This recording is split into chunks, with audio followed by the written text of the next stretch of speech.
নমস্কার। উপস্থিত সকলকে আমার আন্তরিক প্রীতি, শুভেচ্ছা, ভালোবাসা, বড়দের শ্রদ্ধা ও নমস্কার জানিয়ে প্রত্যেক দিনের মতন আজকেও চেষ্টা করব আপনাদের এবং আমাদের জীবনযাত্রার বিশেষ কোনো দিক নিয়ে। প্রত্যেক দিনের মতন বলবো আমার ইউটিউব চ্যানেল শ্রীবিজ্ঞান মোটিভেশন সাবস্ক্রাইব করুন, লাইক করুন, ফলো করুন, শেয়ার করুন। কোন দিন কী বিষয় নিয়ে আলোচনা করছি সবার আগে সবার প্রথম যাতে নোটিফিকেশনটা আপনার কাছে পৌঁছয়। এর সঙ্গে রয়েছে ফেসবুক পেজ শ্রীবিজ্ঞানাদি অফিসিয়াল। কখনো কখনো দুটো চ্যানেলে একই সঙ্গে কিন্তু লাইভ অনুষ্ঠান করি, সরাসরি ফোন ইন প্রোগ্রাম। পৃথিবীর যে কোনো প্রান্তের মানুষ ফোন করে সরাসরি তখন কথা বলতে পারেন। সাধারণত বৃহস্পতিবার আর রোববার সাধারণত ইউটিউব চ্যানেলে লাইভ করি, যে চ্যানেলে এখন প্রোগ্রাম দেখছেন। আর ওয়েস্টবেঙ্গলের টিভি চ্যানেলে তো বুধবার শনিবার সাধারণত লাইভ করে। তা আজকে বিশেষ একটা অনুষ্ঠান।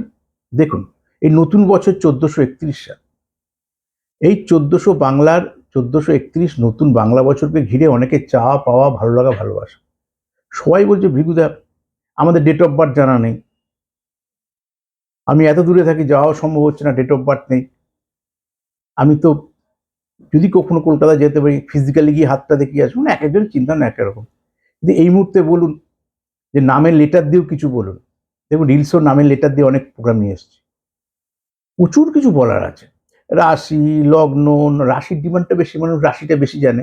নক্ষত্র, নাম, spelling, date, English date, Bangladesh, জন্মমাস, বাংলা মাস, ইংরেজি মাস, প্রচুর দিয়ে বলা যায়। কত বলবো।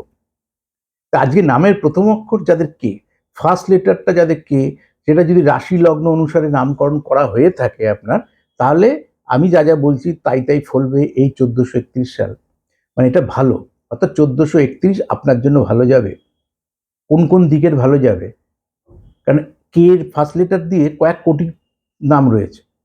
এবার আপনি কে এর সঙ্গে যুক্ত হয় আমি তো জানি না, আদৌ সেই নামটা জ্যোতিষশাস্ত্র অনুসারে রাখা হয়েছে কিনা সেটাও জানি না। যদি জ্যোতিষশাস্ত্র অনুসারে রাখা থাকে তাহলে যা যা বলছি তাই তাই ঘটবে। আসুন প্রথম শিক্ষা নিয়ে শুরু করি। শিক্ষা যেহেতু নিজেও বেসিক্যালি পছন্দ করি। প্রথমত শিক্ষার্থী যদি আর জেনারেল এডুকেশনের সঙ্গে যুক্ত আছেন, অর্থাৎ মাধ্যমিকের আগে, তখন তো আর্টস সায়েন্স কমার্স হয় না, কিন্তু এখন যদি ইংলিশ মিডিয়ামে 9 থেকেও আর্টস সায়েন্স কমার্স ভাগ করে দিয়েছে। যাই হোক, ম্যাক্সিমাম প্রায়, কেন এরপর তো মাধ্যমিক তো এরপর থেকে উঠে যাচ্ছে মানে ক্লাস লেভেলে পরীক্ষা থাকবে এরপর থেকে। বোর্ডের পরীক্ষা এরপর উচ্চ মাধ্যমিক থেকে হবে। 25 সাল লাস্ট হচ্ছে মাধ্যমিক পাচ্ছে মানুষে, বোর্ডের মাধ্যমিক। যেমন আমি লাস্ট বৃত্তি পরীক্ষা দিই ক্লাস 4-এ, তারপর থেকে বৃত্তি পরীক্ষা উঠে গেছে। যে বৃত্তি পরীক্ষা অনেকে জানেই না, জানবে কেন? আমার পরের প্রজন্মের ছেলেমেয়েরা বৃত্তি পরীক্ষা জানে না, ওটা একটা বোর্ডের পরীক্ষা ছিল। ঠিকই মাধ্যমিক উঠে যাচ্ছে এই 25 সালে, তাহলে বোর্ডের পরীক্ষাগুলো উঠে গেলে এবার আমাদের ক্লাসের পরীক্ষা চালু হবে। ফার্স্ট বোর্ডের পরীক্ষা মানুষ পাবে, সেটা সন্তানদের অনেক চাপই হবে।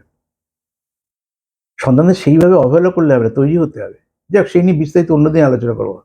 নামের শুধু শিক্ষার্থী আপনি নামের প্রথম অক্ষর কি হয়, আপনি মনে করছেন সাধারণ শিক্ষার মধ্যে আছে, অর্থাৎ মাধ্যমিকের আগে অবধি আছেন, তাহলে আপনার জন্য খুব খুব খুব ভালো।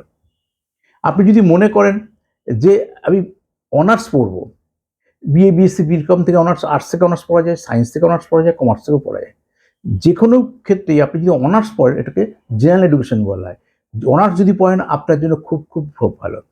যদি প্রফেশনাল কোর্স করবেন মনে করেন, একমাত্র কম্পিউটার অ্যাপ্লিকেশন, কম্পিউটার সায়েন্স, এই দুটোই আপনার জন্য অ্যাপ্রোপ্রিয়েট। মানে এই 1 বছর দিয়ে তো পড়া নয়, পড়া সেটাকে ইউটিলাইজ করা, বা যদি ক্যাম্পাসিং হয় ক্যাম্পাসিংয়ে চাকরি পাওয়া, এই 1 বছরের মধ্যে অনেকের ভালো মন্দ ঘটবে। তাই শিক্ষার্থীদের সার্বিক ক্ষেত্রে কিন্তু ভালো যে নামের প্রথম অক্ষর কী হয় অ্যাজ পার রাশি লগ্ন অনুসারে। যদি আপনি ইনভেস্টার হন, কোনো ব্যবসা করবেন মনে করেন, তাহলে অ্যাজ এ বিজনেসম্যান হিসেবে এই বছর আপনার নতুন করে ব্যবসা শুরু করা আপনার জন্য খুব ভালো। যদি মনে করেন ব্যবসা সূত্রে আপনি বাইরে কোথাও যাবেন, তাহলে কিন্তু আপনার জন্য ভালো না। ভালোটা বেশি আছে, খারাপটাও তো থাকবেই। পাশাপাশি মাথায় রাখতে হবে, যদি ব্যবসা করতে হয় একার নামে ব্যবসা করবেন। আমি কে দিয়ে বলছি, আপনি কারোর সঙ্গে ব্যবসা করছেন তার নাম হচ্ছে এস, বা কারোর নাম পি, তাহলে তো চলবে না। তাহলে আপনাকে মাথায় রাখতে হবে, কন্যার যদি আপনি হন, আপনার অনেক বেশি স্কোপ আছে। তাহলে আর্টস, সায়েন্স, কমার্স সবই পড়তে পারেন, জেনারেল এডুকেশনগুলো সব থেকে ভালো হয়। আর যদি একমাত্র সায়েন্স থেকে যান, কেন ওই এডুকেশনটা সায়েন্স থেকে করা যায় না, যেটা একটু আগে বললাম। পাশাপাশি ইনভেস্টার হয়, যদি আপনি এগ্রিকালচার ওরিয়েন্টেড কোনো ব্যবসা করেন, আপনার জন্য খুব ভালো। যদি জল জাতীয় কোনো ব্যবসা করেন, অর্থাৎ জল মানে এখানে মাছের চাষাবাদ কাজের সঙ্গে মাছের ভেড়ি যাদের সঙ্গে যারা কাজের সঙ্গে যুক্ত, তাদের জন্য খুব ভালো।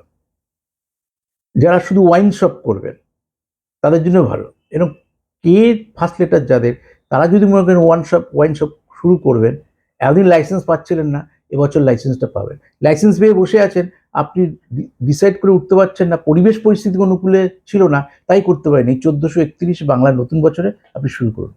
এরকম বহু কিছু বলার রয়েছে। আপনার নামে প্রথম অক্ষর কি?